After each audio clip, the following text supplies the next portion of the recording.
Hey, what's up guys? So today I'm going to do a deck profile tech on my Superfriends 4-color deck. I guess you could technically say it's 5 colors. It's playing basically every color except green technically, but I mean Kahira has green in it, so 4 or 5 colors, whatever you want to call it. So this deck's been doing pretty well for me, and it's kind of like the old 4-color Superfriends deck. Back when it was legal and standard with 3 minutes of fairy, and you know, it was pretty strong back then. It was one of the best decks, in my opinion, of the format. I reached Mythic several times with it, actually. I think like 2 to 3 times with that deck, and now I'm recreating it in Historic. A little bit late and a little bit different, but we have some new toys, but we lost some old toys, but that's fine. So today I'm going to kind of explain the deck, and this is strictly just going to be a deck profile, so there's no gameplay of it. I have previous gameplays of the deck in the last couple of videos, and I also had a miniature deck profile in the first video for the Super Friends deck, in case you haven't watched that.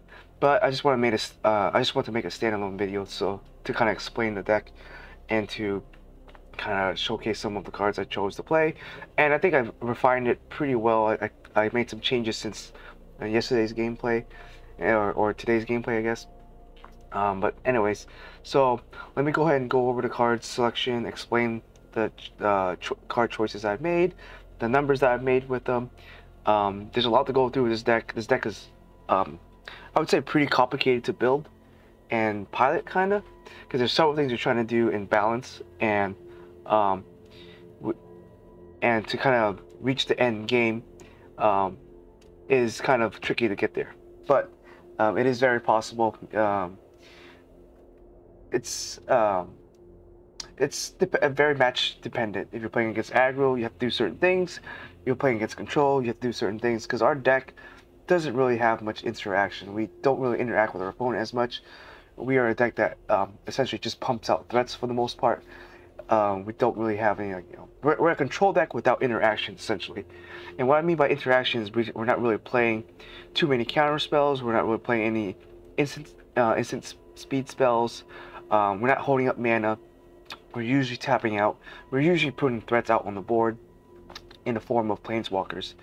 And so yeah, it plays. This style of play is very different than your usual control decks. Where they play a couple planeswalkers and have a bunch of instant speed or sorcery removal and interaction.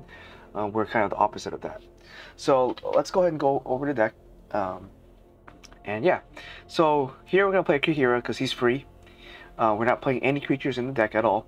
Absolutely nothing in the side deck, or the main deck is going to be playing a creature. Back then, with this deck, they used to play one creature. It was, if I can find it, I might have some trouble finding it again. Let's see. Oh, it's probably because I have this companion filtered in here. They used to play Atris, the Oracle. So Atris, you can either play 2 or 1 copy, maybe even 3 copies. The purpose of this card back then was to, you play it, your opponent either gives you 2 cards or 1 card usually, and the idea is they're going to dump planeswalkers in the graveyard. They're not going to give you any planeswalkers because they don't want you to get, big card advantage or anything, but they're usually going to give you some sort of land. And that's a good thing because you want your planeswalker in the graveyard for to bring back with this card right here, Elspeth Conquers Death. So Elspeth is essentially, it does several things for the deck. It removes big threats. It forces our control mirror to be better, because now if they're holding up counter spells, they're holding up interaction, it's going to cost more for them to use it. And then it brings back our planeswalker with loyalty counters on it, which is really good. If you bring back a Nicobolus or bring back something with a extra loyalty counter on it, it makes them that much harder to remove through attacking or through damage, and it gives them the ability to get 1 turn closer to their ult, which is usually game winning or game breaking. So that was the idea back then. It was the only creature that they play, or at least I remember playing.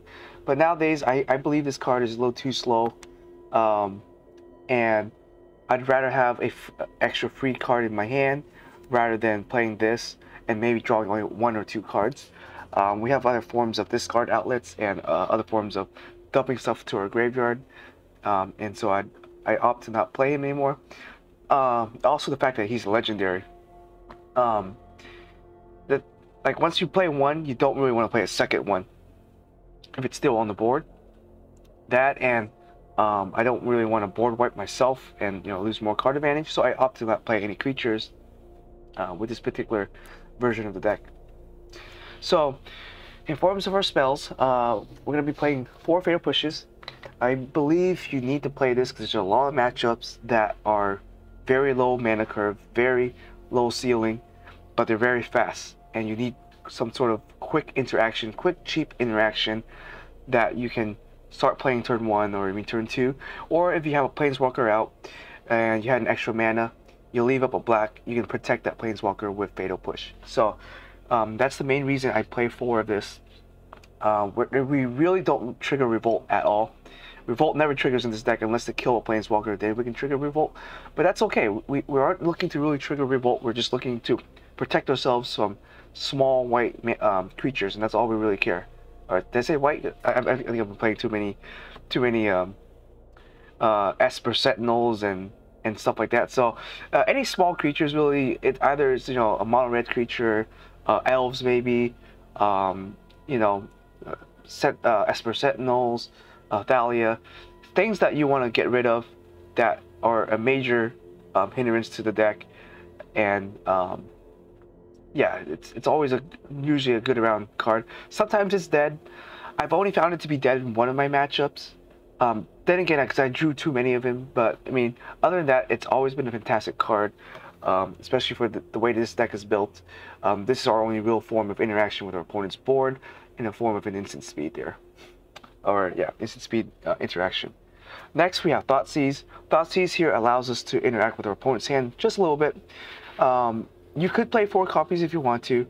I opt to play 3 just so that our top decking is a little less worse, and that we don't put ourselves too low on life. Even though this deck ironically gains a ton of life. Like some games you'll see me with like 30 life, a lot of life. Like there's a lot of life gain on the deck. Once the deck gets going, you can always pull away with life gain, and most of the time your opponent, if they're playing burn or playing something else like that, you can run away with your life, and if they can't close up the game, then they have to deal with Planeswalkers, and they generally lose from there. So our burn matchup is pretty good, as long as we can stabilize and start gaining life. So Thoughtseize here is going to be the best option. We're not even going to bother with Inquisition or anything smaller, or Duress or anything like that. Thoughtseize, the main things we're looking to hit here is we're looking to hit anything that is a combo enabler. We're looking to hit anything that might threaten our board. So any sort of like cheap interaction that might kill our Planeswalker, we're looking to get rid of that. We're especially looking to get rid of any sort of counter spells. I mean, this deck, the way it's built, that it's playing around the fact that there's not too many good counter spells in Historic anymore. Back when there was Memory Lapse, back when stuff like Memory Lapse and I guess like Negate and stuff were played, or even Dovin's Veto and whatnot were played more often. This deck wouldn't do too well, but most of the decks nowadays have moved away from those counter spells. They're too expensive to play in a sort of a fast format. It's ironic because with the addition of the Jumpstart or the modern Historic booster pack, or whatever you call it, they made the format a lot quicker, and it's almost not as quick as Modern, and maybe not even as quick. It might be a little bit quicker than Pioneer, I think. And some of the Izzet decks in this deck, or Izzet deck in this format, are really quick, and they're almost quicker than even Pioneer. So yeah, so you just gotta be careful about what you're picking off with Thoughtseize, and hopefully you don't get run over by that. But I think 3 Thoughtseize is good. Like I said, you can play 4 if you want to. I do cite the 4th copy, but it's namely to fight against big threats we can't get rid of, anything that threaten our planeswalker, and counter spells most likely you're gonna be hitting. So yeah, so that's what's thought Seasons here. It's cheap form of interaction that doesn't really require too much mana. That's what we're looking for, because most of our mana is gonna be spent on casting planeswalker, and so we aren't looking to like hold up Drown and Walk. We're not looking to hold up Archmage Charm, stuff like that.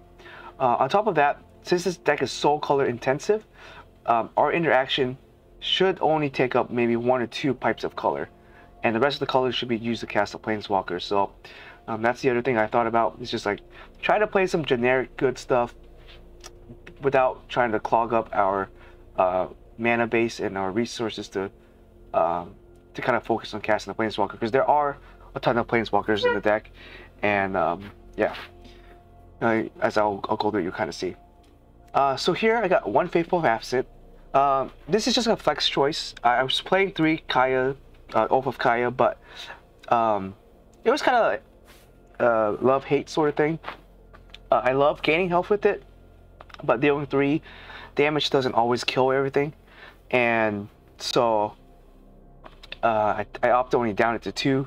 I do want to see it. It does give me some help. It does keep me in the game a little bit longer. It does discourage people from attacking my planeswalker. I mean, they still will attack it even with Oath of Kaya out, but at least you gain some health. You deal them some damage, and so that's kind of relevant sometimes. But yeah, I opted just to play 2 of it and play the a Faithful Absence to kind of kill bigger creatures that I might have troubles dealing with, or even kill opposing planeswalkers. So like a Narset or something like that. Faithful Absence, pretty good there. Our deck is not super weak to a Narset. The Narset I'm talking about is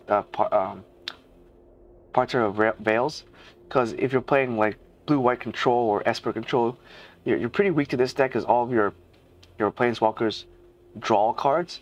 Our only planeswalker that really draw cards would be Bolas, this one, and Teferi. And this Narset, you don't really need to activate her minus ability. This one, if Narset's out on the board, you obviously just don't tick him at all. You just leave him there. Yeah, but outside of that, all of our other planeswalker either impulse draws or draws as cards in some other form, and we don't really have any draw cards in the deck anyways, so we're not super weak to Narset, but we do want to get rid of other opposing Narsets for the long game. So yeah, so I added 1 Faithful Absent as another form of interaction. You have 2 choices here. You can either play Faithful Absence or Baleful Masteries. And Baleful Spirit, yeah. And plus we're playing 4 Narsets in the deck, so either one would be good. I just opted to play Faithful because it gives them a artifact that they're probably not going to be using for a while, and I'll probably have a Narset down, so it's good. This is better early game. This requires Narset to be on the board, and it's a little bit better later game, or you can hard cast it for 4 mana. In this deck, since I'm trying to save up my mana, and I'm not always going to have Narset on board, I decided to play Faithful Absence. Most of the time people will leave the clue token. They won't activate it until they need to. So most of the time you're not really drawing a card off of Faithful Absence, and then you slam a Narset on board when they're tapped out. Their clue tokens becomes kind of useless. So yeah, or if you have Narset first and then you slam the Faithful Absent, you're good to go. So either card I think is good. The one thing about Baleful is it does exile, which might be better in some cases, but I don't think we really care too much, so I just decided to play the Faithful here. Next off, this is a little bit of a weird choice here, and you don't really have to play this card, but I do still like it. It's Search for Skanta. With this card, there's 3 things I guess we're trying to do. We're trying to filter our draws, and we're trying to kind of ramp ourselves a little bit. If we get because this deck needs lands to work, so there's a lot of lands in this deck. You don't draw your lands, you're going to be in a world of pain, especially because there's so many colors that you have to work with. Land drops is super important, and we need a diversity of colors for the deck to run smoothly. So by filtering our draws and filtering our basically by filtering our draws, we should be able to consistently get the colors we need. And it does another thing, it dumps planeswalkers into our graveyards, so that we can play Elspeth and bring them back later down the line. It filters, it also filters which planeswalkers we need. And late game, if you do flip Search for Visconta, it is a draw card, because we could, when we tap Search for Visconta, we can search any card in our entire deck essentially, because we were playing so many spells or non-creature basically that Search for Visconta should never whiff during the late game, so you can always draw off of it. So I think it serves a good purpose here. And I only play 2 copies. I almost never think you want to play 3 of this or 4. That gets too cloggy. It is a legendary. So the cool thing about Search is you can flip one of them, use them as a land, and you can play the other one and still filter through your draws. So that's why I think 2 is a good number. We don't have the 5-mana Teferi, unfortunately, in the deck. Cause I'm not playing the 5-mana Teferi because we don't have much interaction. So him drawing 1 and untapping your land at the end of the turn doesn't do anything for the deck. Like, it's kind of useless. So he becomes just a 5-mana draw 1 card a turn planeswalker, and that's just not that great in this deck. You have plenty of other planeswalkers to choose from that are a bit better, that will plus harder. So yeah, 2 search. When we get the chance to flip it, we will. If we don't, it's still a great filter card, and it helps us from flooding out, because this deck has also issues with flooding out because we're playing so many lands, and so it either helps us not flood out or searches us for our planeswalkers late game. So yeah, serves those purposes. Maze Mind Tome here is a underrated card, or not underrated, but I would say it's a pretty MVP card in this particular deck. It does a few things. It does what Search does. It can filter your draws, and it can filter it twice. So if you leave it untapped, you're going to tap it at the end of your opponent's turn to filter the Scry 1. During your upkeep, you untap it, and you tap it again, and you can filter your draw again. So you can filter it twice, and you can do that 4 times, which is nice. In case your land's stuck or you're flooding out, it's really good. It also gains us health because this deck is kind of a slow deck. You do run the risk of getting aggroed out pretty quickly, and so we want to be some form of healing, and this is one way to kind of heal our health, which is nice. So it's good against aggro, good for scrying and searching for the cards we need, and it's great against control mirrors. In a control matchup, they almost never get rid of this card, and you can draw potentially 4 cards off of the tome here, which is kind of ridiculous. Like, it's just 2 mana draw card, 2 mana draw card, and we're gonna have a lot of mana in the deck sometimes. And so, and you don't always have to use the tome. You can always just leave it. You can play it, leave it, activate it when you need to. It's just a great card. I debated about playing 3, but I think 2 is a good number. 3 might be too much, but I think a minimum 2. If you've seen my gameplay videos of it, or my gameplay, you can kind of see how I use the tome, and it's worked pretty well, and it's a great card. And yeah, so it's kind of really flexible, and the flexibility is what you'll want in most of your control decks. Is you want to be able to be really flexible. If you're not flexible, then you're gonna have a rough time playing control.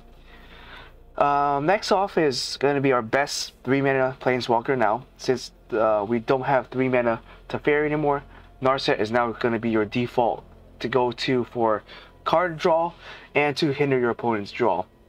So, some decks draw a lot. By playing this, we can kind of stop them from doing that, and we can also draw cards ourselves.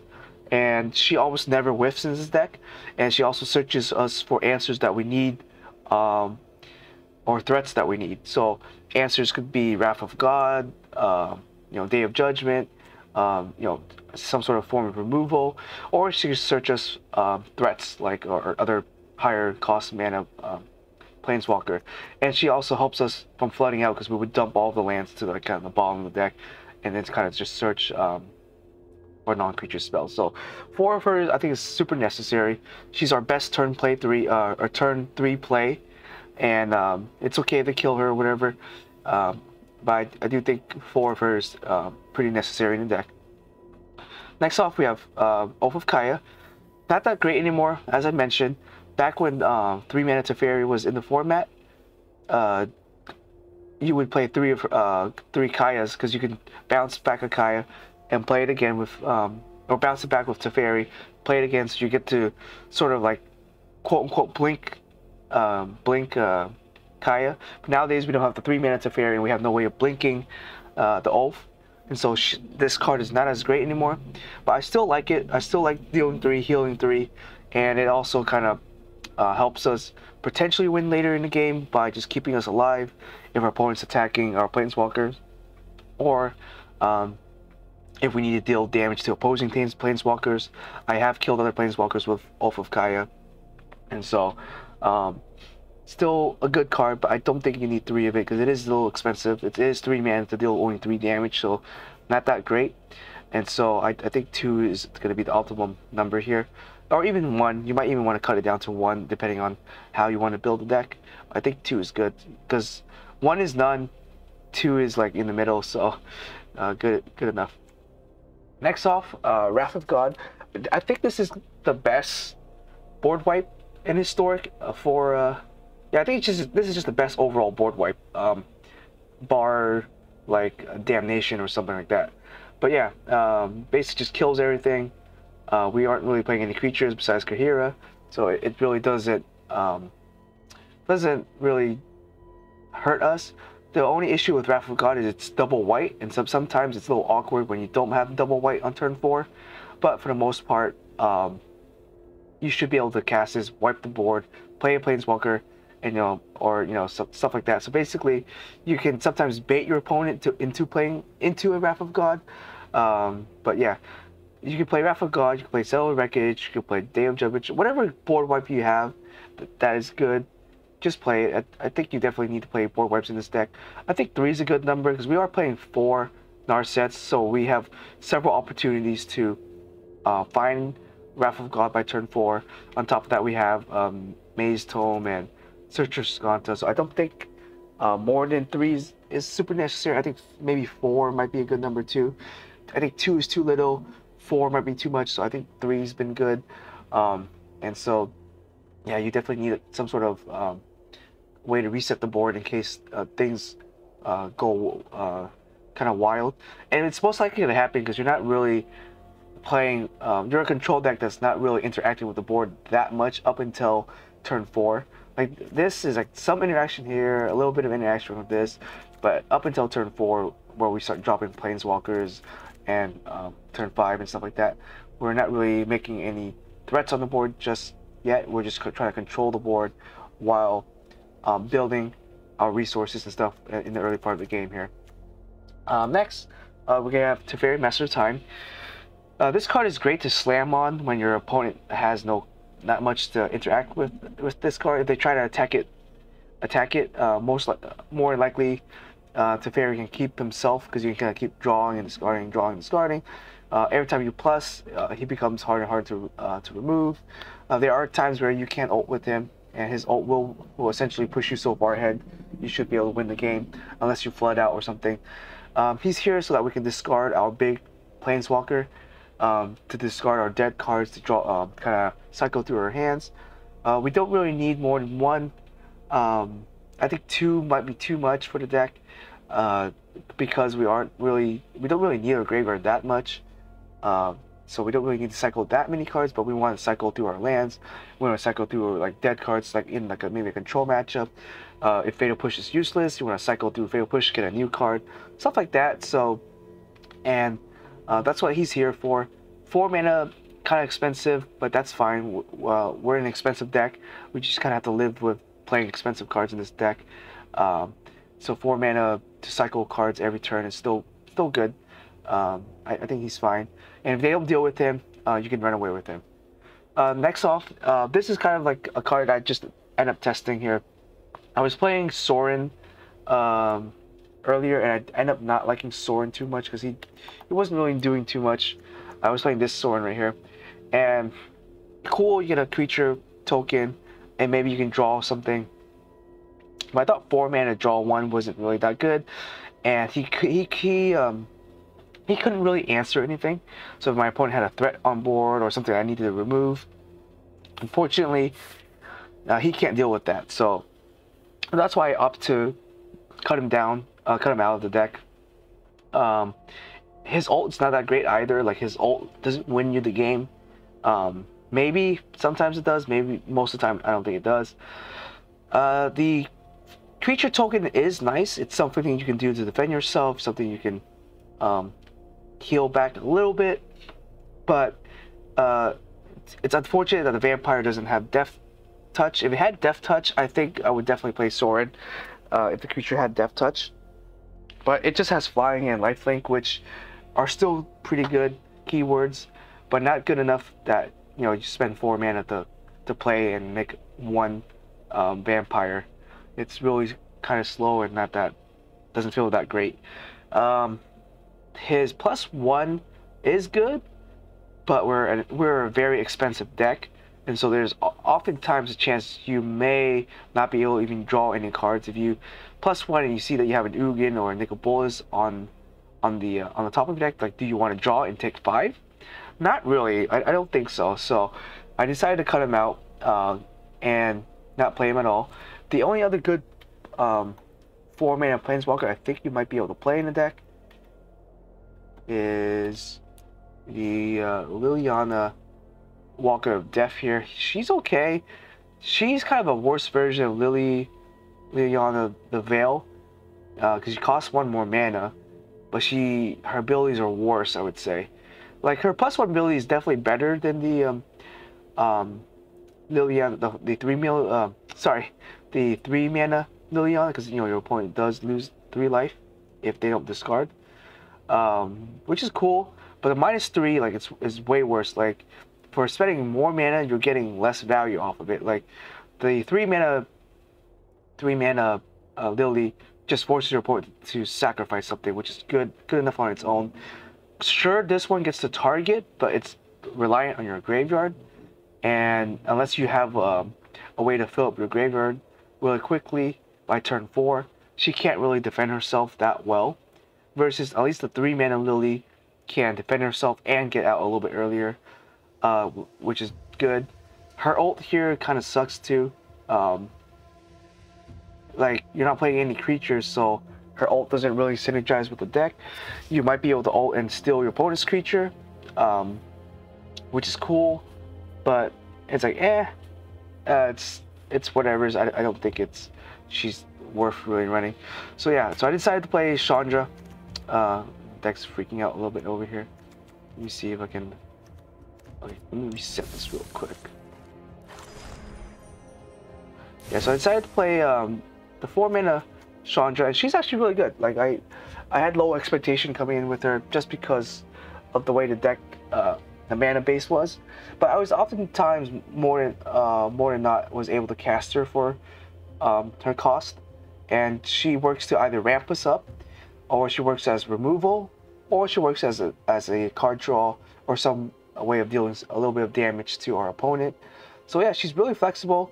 I never got to ult with her, but there's always a chance that you can't ult with her. So yes, Sandra's definitely been a pretty good powerhouse in the 4-mana slot here. You could play 2 of her, honestly, and I think that'd be fine. But the only reason that I only play 1 is because mana. There's only 9 red lands in the deck, or 9 ways of, or I guess 9 red ways of getting us red mana by turn 4, and that's not always going to happen. So I think she's, if you draw too many of her early in the game and you don't have any way of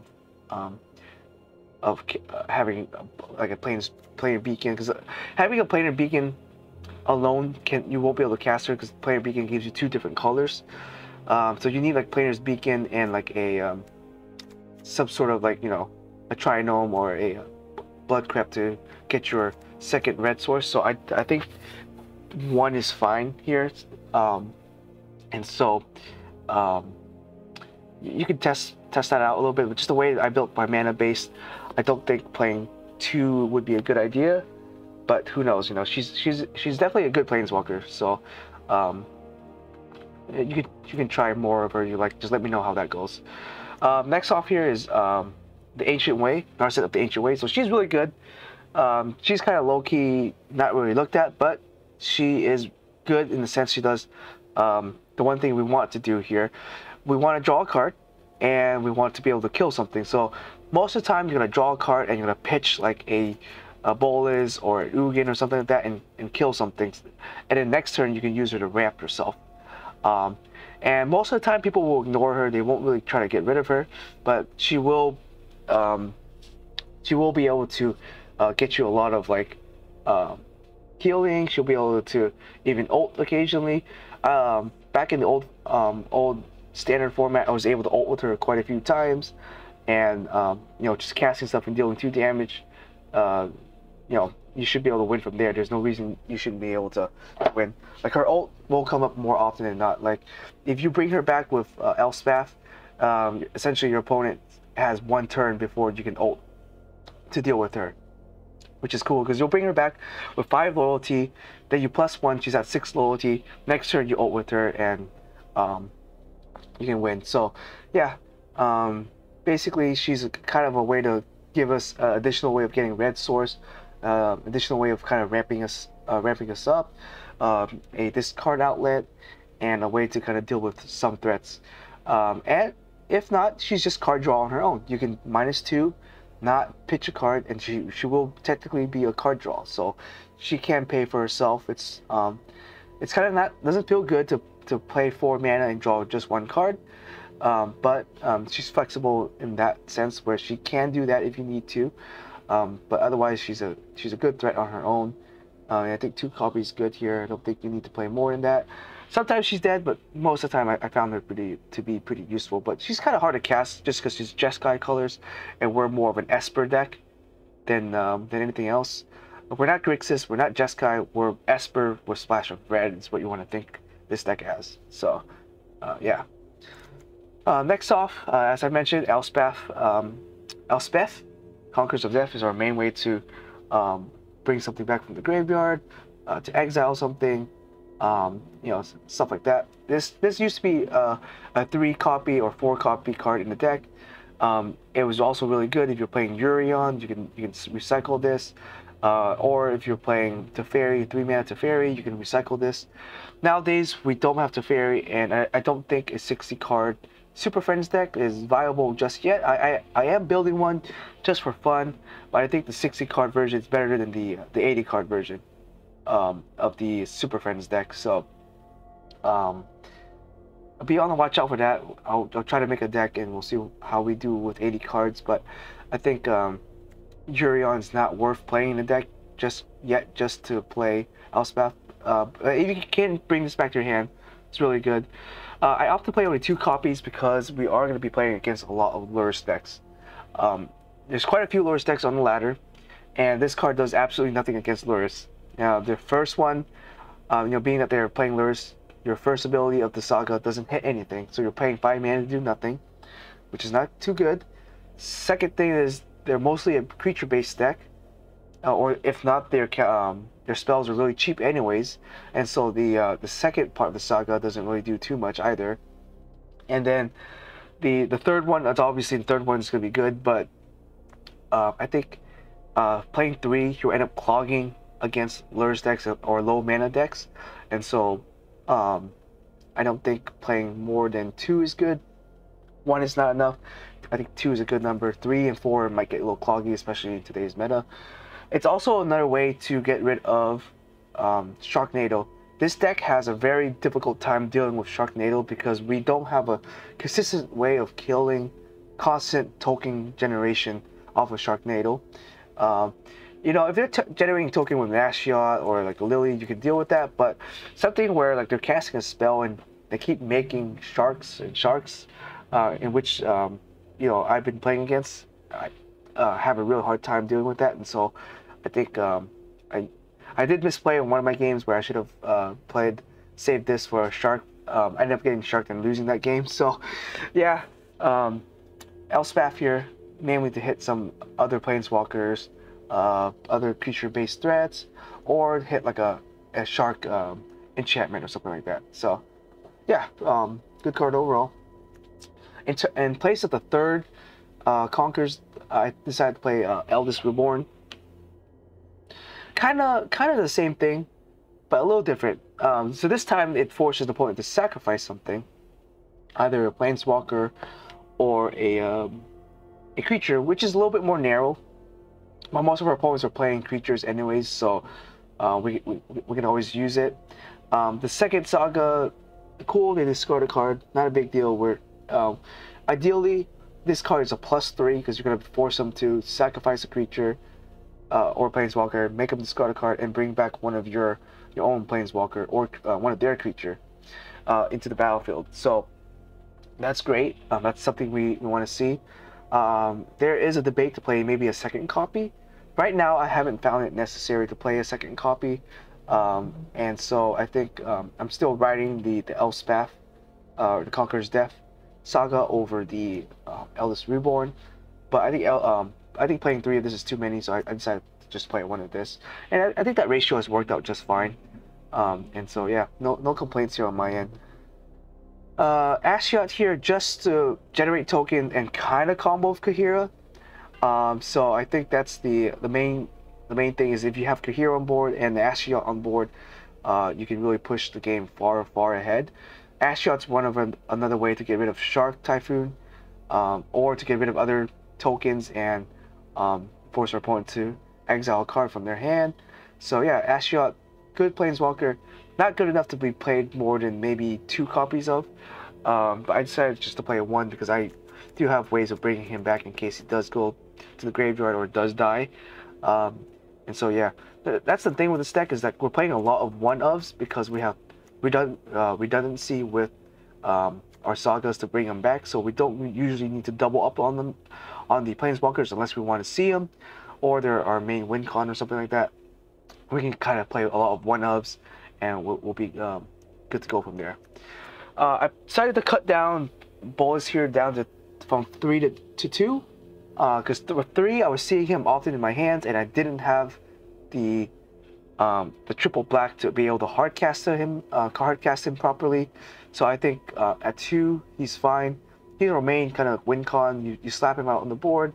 He's better than the 5-mana Teferi for this particular deck because you're forcing your opponent to discard a card while you're drawing a card.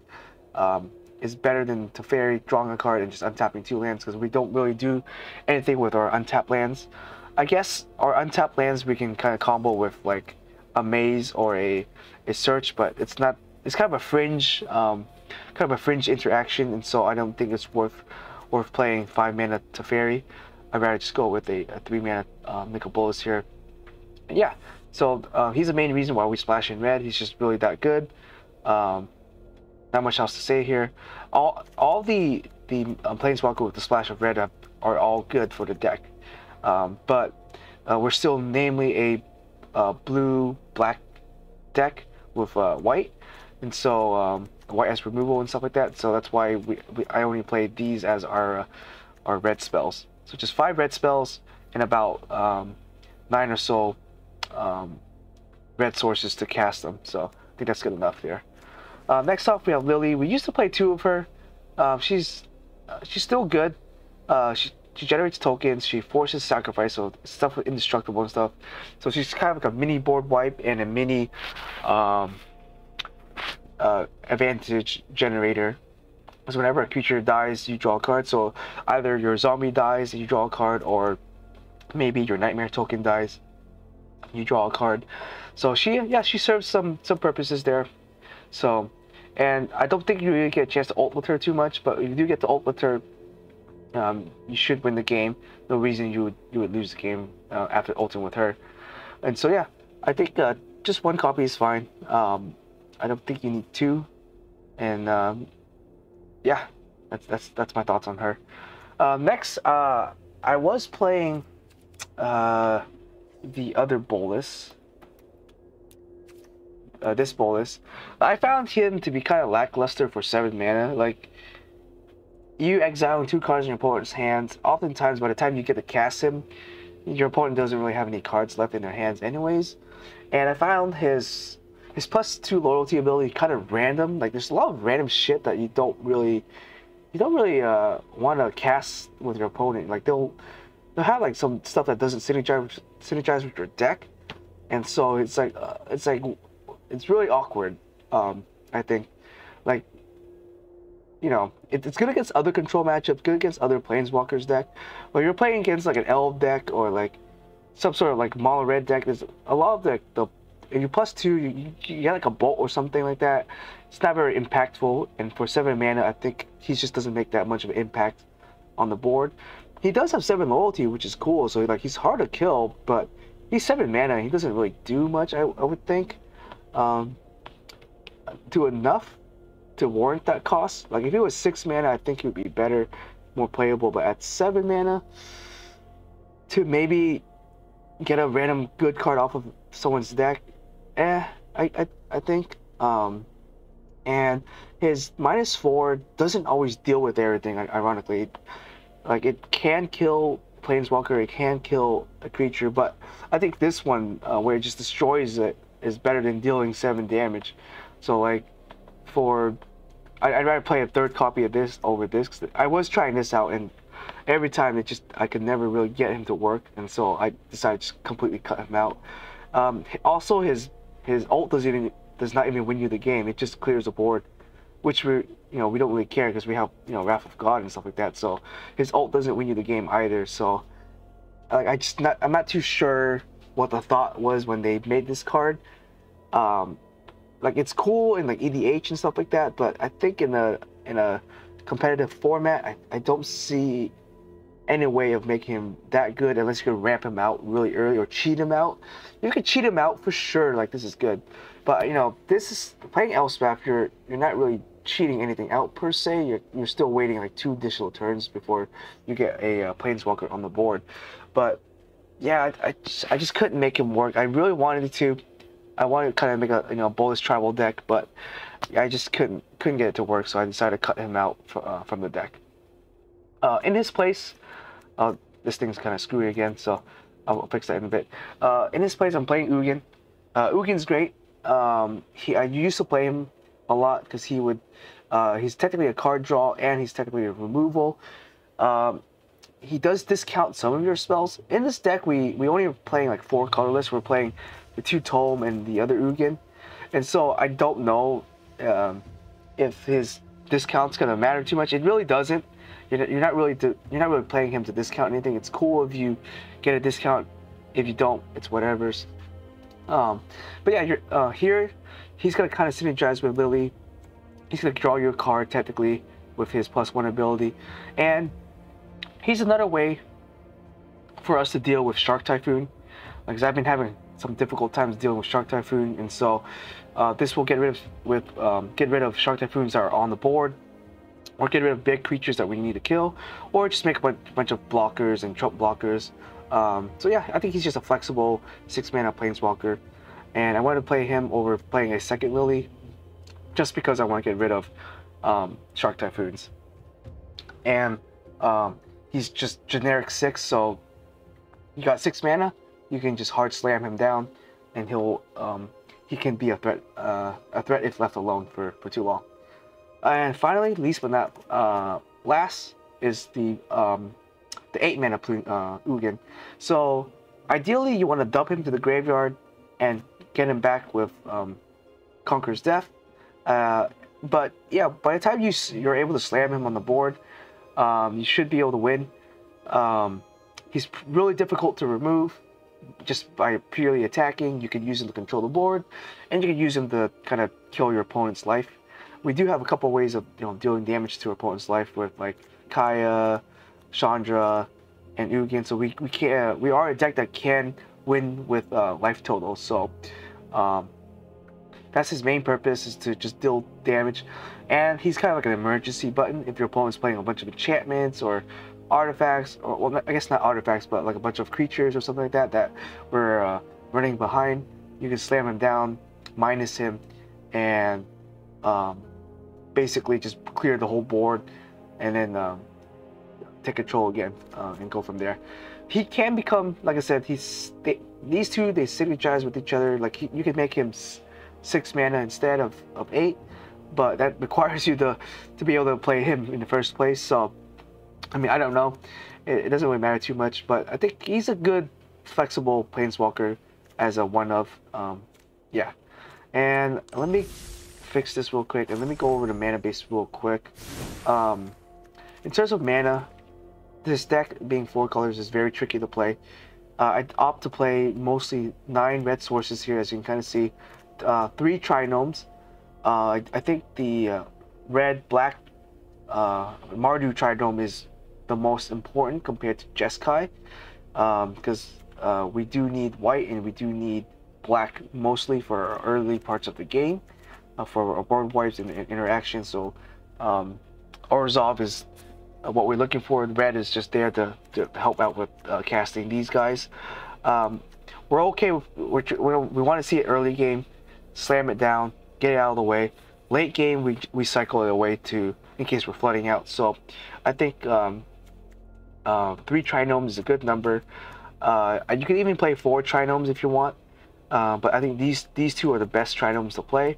The Jeskai one here is still good because you still need blue or you need white, then splash red. So 3 trinomes, 3 tapped out lands. I think if you play any more than 4, you're going to run into issues where you're going to be playing too many tap out cards or tap out lands, and you're going to be too slow. So avoid playing as many tap out lands as you can, and so I think playing 3 is good enough here. Playing 0 basics, so we are kind of weak to Fill the Dead. We don't gain any advantage from Assassin's Trophy, so if our opponent knows that, Fill the Dead really does hurt us. But it's whatever. We don't really care. Not too many decks are playing Fill the Dead. Not too many decks are playing Assassin's Trophy. We're just gonna play the deck without any basics because we need all the colors we can get.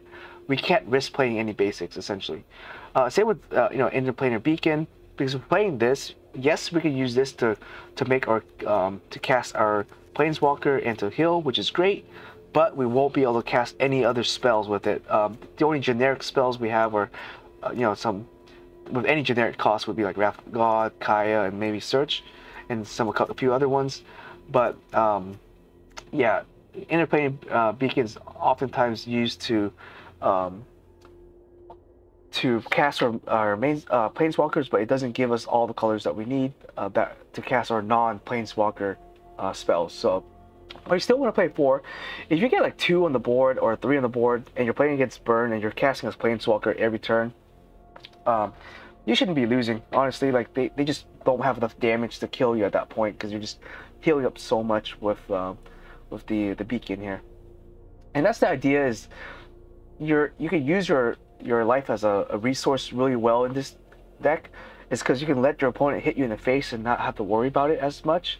Where like some other decks, if they're hitting you in the face and you have no way of recovering your life, you're living really dangerously. But we have like 8 ways to recover our life in this deck. Like 8 or 10 ways. We have the 4 planers, we got Narset here, we have Ulf, and we have Maze Tome. So plenty of ways to recover life. Use it freely. You can play as many shocks as you can.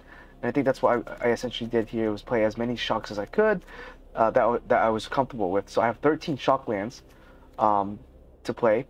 And yeah, as you can kind of see, they all shock lands, 2 blood crypts, 4 watery. Those 4 Domir is the most important color. Same with Godless is the most important color. Blue, we don't really care about blue too much because we just need 1 pipe of blue for some of this.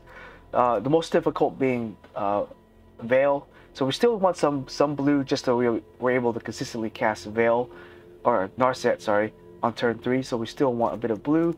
But for the most part, the black is going to be for our interaction and for our board removal, black and white. So we do need that. Check lands, I'm playing 6. I think that's a fine number. 6 check lands, and 13 shocks, and a couple of tap lands here, and interplanar. So yeah, that's basically it. This mana has been working pretty well for me. Haven't had too many issues.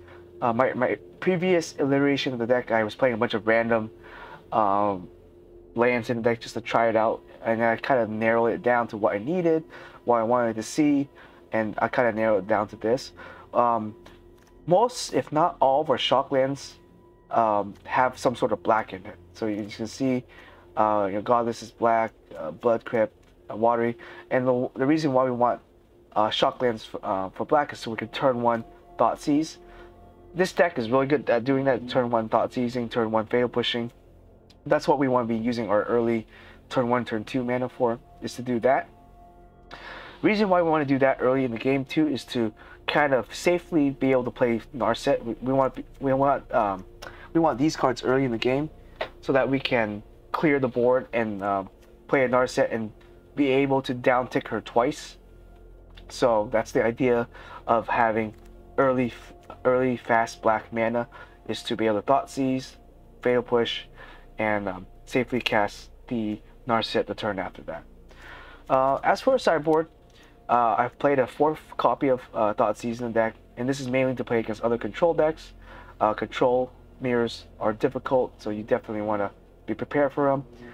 Gravedigger's Cage for any decks that cast spells from the graveyard. This is really good against them. Or cast cards free from deck. We are not casting any spells from the graveyard. We are just returning cards from the graveyard. So Gravedigger's Cage does not stop Elspeth or Reborn from triggering and bringing back Planeswalkers. So the only one it might stop is this one right here, I think. Or the big one where you play something from the grave, but yeah. So it doesn't stop any of our spells, or cause at that we're also playing Planeswalkers. So this card doesn't really affect Planeswalkers. It's just creature spells, and casting spells that can't enter from the grave. We're playing all Planeswalkers, so we're basically kind of fly under the radar when with Digger's Cage on the field here. Aether Gust just for some, I guess, green decks. There's a lot of green decks out there. There's a lot of red decks also. Phoenix, you got Celestia, you got mono green elves, mono red. So yeah, Aether Gust overall just a good card, and I think playing it to protect our Planeswalkers is kind of necessary. So yeah, just one Ashiot, just another Planeswalker to heal up. We can mill ourselves if you need to get the search off a little bit quicker, or to dump stuff in the graveyard to bring back with Elspeth. So yeah, just one of not too many decks search their decks, so his passive is kind of whatever. But we are gonna use him to hit our opponent's graveyard too, kind of a graveyard hate there. So just one Ashiot, just because he's a Planeswalker and we can cast him and heal up with Interplanar Beacon. So I prefer that over like a Soul Lantern or something like that. So yeah, just one Ashiot. Triple blue here to play against other control decks, because we have a huge weakness to control.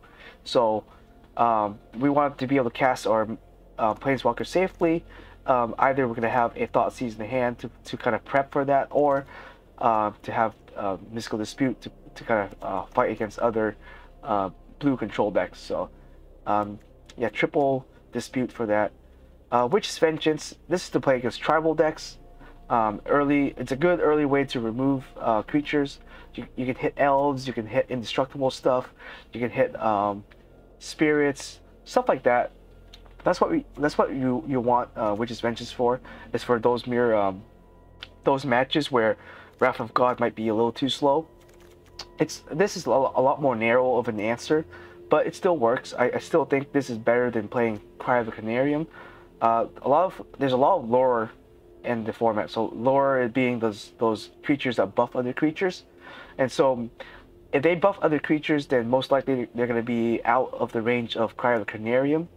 And so I think Witch's Vengeance is a little bit better in that sense, because you can hit it for 3, but it's a little bit more of a narrow card. So yeah, you can either play Cry or Witches. Either one is good. Anger of Gods, it's too tough to cast in this deck. Double red at turn 3 is just too difficult. I don't think you can play Anger of Gods at all. Even though technically it's the better 3-mana removal card, 3-mana board wipe, it's just too expensive, too hard to cast. Last off, we got Kaya for more graveyard hate, for to win with her ult, stuff like that. Yeah, she's won me plenty of games, especially against Phoenix decks and other decks, low mana decks. Yeah, she's definitely good against Lourdes decks. You'll be hitting like Chandler, you'll be hitting Death Shadow. You basically hit a lot of stuff with Kaya's -1, and if they don't deal with her, you can run away with her. So she's one of the best graveyard hate planeswalker in my opinion, and I have used her successfully in Historic. I have used her in Modern. I think she's just really good, low-key underrated. But yeah, great there.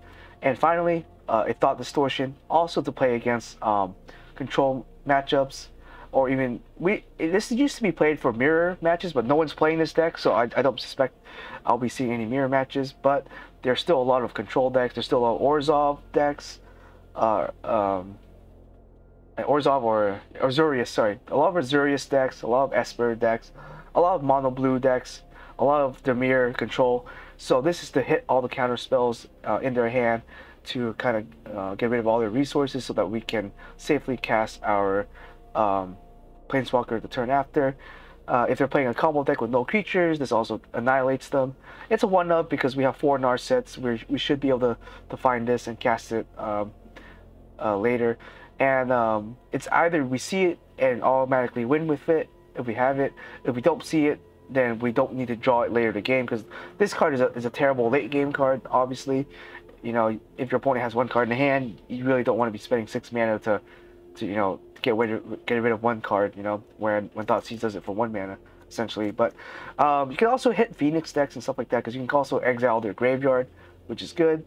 So it's either between playing Thought Distortion or Gold Blank, but I think this is better because it can't be countered and it hits more cards than just 2 cards. So I think one Thought Distortion is good there.